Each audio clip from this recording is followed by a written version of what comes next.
Le cancer du sein, c'est le premier cancer féminin en France, qui a à peu près 60 000 cas. En 2017, les données de l'INCa, qui a à peu près 12 000 décès.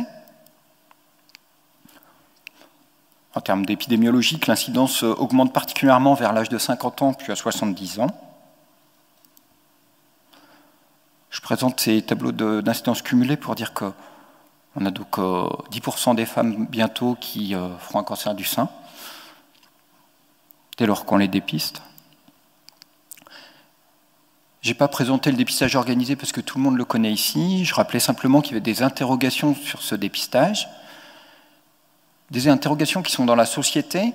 Et je ne sais pas si vous connaissez cette... en fait, c'est un film documentaire donc là, dont je me faisais état, qui passait par exemple sur la 5, au nom de tous les saints, un certain dépistage. On trouve dans la société des informations à destination des patients, finalement, dans le grand public, et qui font état de données scientifiques que nous, on a l'habitude de manipuler, mais qui sont du coup une découverte pour les patients dans bon nombre de cas, et qui ne favorisent pas la sérénité des patients qui hésiteraient à participer au dépistage dès lors qu'ils ne sont pas au courant autrement qu'en regardant la télé. Dans ce reportage, par exemple, on trouve des gens aussi farfelus que Peter Gutsch, qui est l'auteur de la revue de littérature Cochrane sur la question du dépistage du cancer du sein, et donc qui, notamment dans les extraits qui sont coupés, est quand même très critique sur le dépistage du cancer du sein.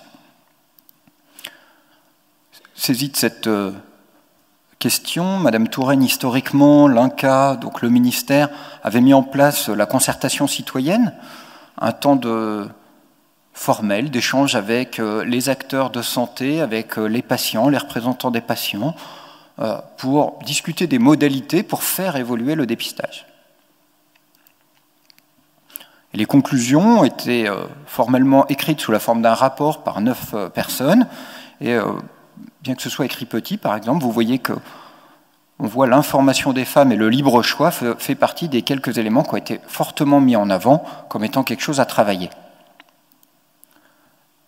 Ce rapport a été rendu en avril 2017 et en septembre 2017, l'INCa se préoccupait et donc a produit un document visant à informer les femmes pour qu'elles puissent décider s'agissant du dépistage des cancers du sein. Je vous propose de parcourir cette plaquette que je ne sais pas si vous avez vous-même ouvert et si vous l'avez déjà eue entre les mains. Cette plaquette, elle rappelle ce qu'est un cancer du sein. J'ai les titres en rouge. Elle rappelle les facteurs qui augmentent le risque de cancer du sein. Elle rappelle quels sont les symptômes du cancer du sein. Elle rappelle en quoi consiste le dépistage du cancer du sein, les risques à ne pas réaliser de dépistage du cancer du sein. Elle rappelle les recommandations des hautes autorités de santé. Et en pratique, elle dit comment on fait le dépistage du cancer du sein. Notre communauté qui travaille sur, et vous avez peut-être participé à la plénière précédente sur l'information des femmes, elle travaille en regardant ce qui se fait dans la littérature internationale. Et à titre d'exemple, pour comprendre le rationnel qui nous a amené à travailler sur la question, on a regardé le livret qui était utilisé dans l'étude du Lancet en 2015 sur informer les femmes, finalement, un essai randomisé qui a été réalisé en Australie, en fait. On voit que la différence de plaquettes, par exemple, eux, ils parlent sur leur devant de plaquettes, c'est votre choix. Si on continue, à gauche, vous avez la version française, je la lis parce que ça risque d'être petit pour vous. Le bénéfice du dépistage est concurrencé par les progrès thérapeutiques survenus au cours des 20 dernières années, notamment pour les cancers les plus avancés, si bien que quelques voix s'élèvent pour contester l'utilité du dépistage aujourd'hui. Ces voix ont des relais et s'appuient sur des études conduites avec sérieux, mais peu nombreuses et difficilement comparables. Toutes les différences observées ne sont à ce jour pas expliquées. Aussi persiste-t-il une part de débat, non sur le fait que des vies sont sauvées par le dépistage, mais sur leur nombre. Si je lis le carré en rouge que mettent les Anglais, beaucoup de personnes pensent que dépister les premiers signes de cancer du sein est toujours une bonne chose, mais le dépistage du cancer du sein a des avantages et des inconvénients. Ce flyer est destiné à vous aider à faire un choix informé pour savoir si vous préférez participer ou non au dépistage. Et derrière, quand on passe les pages, on a une information sur le nombre de personnes qui vont être sauvées s'agissant du dépistage, avec cette présentation figurée que nous, on a maintenant l'habitude de manipuler, qui sont celles du Harding Center, par exemple, en Allemagne, où on voit des points, où on voit des effets d'échelle. Sur la page de droite, vous avez la présentation du surdépistage, avec des petits points bleus. Derrière, vous avez une présentation de c'est quoi un exemple de surdépistage, avec un scénario 1 pour la personne en haut. Maria participe au dépistage. Son cancer a été trouvé, il a été diagnostiqué, elle a eu du traitement et elle meurt à 85 ans d'un problème cardiovasculaire. Dans le scénario 2, Maria ne participe pas au dépistage, elle ne sait pas qu'elle a un cancer et ça ne l'affecte en rien et elle meurt à 85 ans d'un problème cardiovasculaire. La vie de Maria est la même, etc. Page suivante, vous avez une présentation de ce que c'est les faux positifs, avec une représentation en nombre, au bout de 25 ans.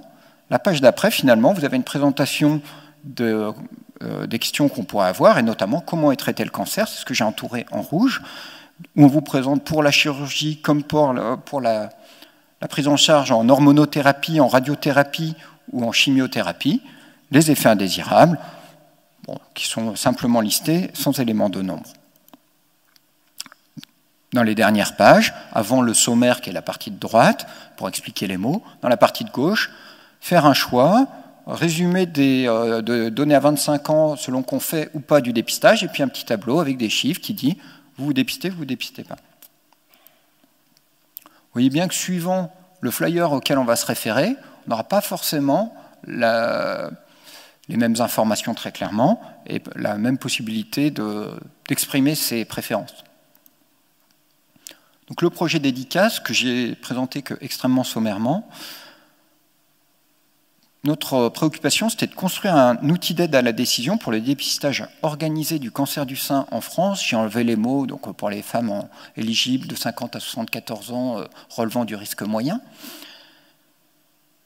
Construire un outil donc pour les Français, avec beaucoup de préoccupations à cet égard, qui sont que le fait que les outils sont en anglais, ça n'aide pas nos patientes à s'en saisir. Le fait aussi qu'il y a quand même des standards internationaux pour savoir comment on construit un outil de dépistage. Et à titre personnel, j'étais quand même un outil d'information, notamment qui devrait servir de support à la décision partagée, ce qui reste communément convenu comme étant la modalité, c'est consensuel pour tout le monde. La décision partagée aujourd'hui, ça ne fait plus débat. Mais par contre, ce qui fait débat, c'est ce qu'on doit utiliser comme information pour permettre la décision partagée. Et à cet égard, je crois qu'on n'a qu'une solution, c'est de se référer aux standards internationaux. Et donc il y a des groupes de chercheurs à l'échelle internationale qui travaillent sur la question. La photo que j'ai mise, celle de Glyn Elwyn, qui est un médecin généraliste qui a travaillé pendant longtemps au département de médecine générale de Cardiff, qui a monté ce groupe de collaboration internationale et qui aujourd'hui travaille, je crois, à Harvard, au Dartmouth Center. Donc, construire un outil d'aide à la décision, on va dire, qui ne fasse pas le moins possible débat dans notre communauté. Évaluer ensuite l'impact sur le taux de participation au dépistage organisé. Alors on l'a mis pour plein de raisons. Alors notamment parce que, pour être très franc, comme on a demandé des budgets, on sait que c'est une donnée dure qu'intéresse les pouvoirs publics.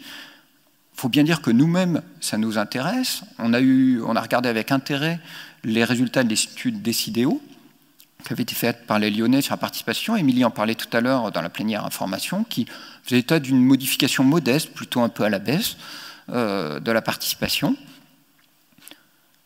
Après, on a d'autres objectifs, parce que dans la plénière sur l'information, vous avez tous identifié, on comprend bien que l'enjeu de la participation, si on veut vraiment faire une décision partagée, ça ne peut pas être l'unique outcome qui nous intéresse. Et donc on a mis des objectifs secondaires qui sont d'évaluer la mise en œuvre d'une décision médicale partagée. Est-ce qu'après avoir eu à disposition le flyer sur lequel on va travailler, l'outil d'aide à la décision sur lequel on va travailler, après avoir proposé à nos patients d'aller rencontrer leur médecin pour échanger sur le dépistage du cancer du sein, Est-ce qu'il y en a qui vont le faire? Est-ce que en fait, elles vont juste garder ce flyer dans un placard? Est-ce que quand elles vont aller voir leur médecin, va vraiment se mettre en œuvre une procédure qui soit une procédure de décision médicale partagée, un processus de décision médicale partagée? Tout ça, on ne sait pas. On aurait bien envie de savoir. Finalement, mesurer le niveau de conflit décisionnel, et avec ces deux objectifs, en fait, on fait référence aussi aux outils qu'on pense utiliser pour explorer ces éléments. Cette méthode, enfin la méthode pour mener ce projet, d'abord une revue systématique de la littérature. On a fragmenté le projet en sous-parties et donc chacun d'entre nous est en responsabilité sur une partie du projet. Xavier Vocot et moi-même sur la revue systématique de la littérature. Bon, c'est un travail qui se termine actuellement. La réalisation d'entretiens qualitatifs. L'idée étant qu'après avoir sous les yeux tous les outils produits par les autres, un des éléments qu'on devra intégrer, c'est la sensibilité française, je ne sais pas comment il faut le dire, mais tout le monde n'est pas prêt à se confronter, comme les Australiens, à des informations peut-être très numériques. C'est des choses sur lesquelles on doit enquêter préalablement. Suite à quoi, au travers d'une méthode Delphi, qui est une méthode de consensus, on travaillera, et c'est Isabelle Auger-Aubin et Xavier Vocot qui travailleront en première ligne, à construire un outil consensuel français.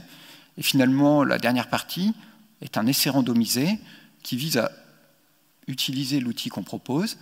Alors pour ne rien vous cacher, on l'a proposé comme un plan, on a présenté cette méthode et ce projet dans son ensemble à l'INCa, et à ce jour, ils nous ont accordé un financement jusqu'à la création de l'outil. Je pense qu'ils sont, en tout cas, il y a des personnes qui relisent les appels à projets, qui étaient probablement un peu frileuses de savoir qu'on pensait mener un essai randomisé assez large, à l'échelle de quelques dizaines de milliers de patients, avec un outil qu'ils n'avaient pas sous les yeux, et bien qu'ils fassent confiance à notre procédure de construction. Je pense que voilà, on a compris qu'ils seraient intéressés à voir l'outil au moment de financer la suite du projet. Pour vous dire, voilà, on est en train de faire la revue de littérature, voilà des études dont on a extrait les outils, et vous aurez la suite au congrès de Nantes.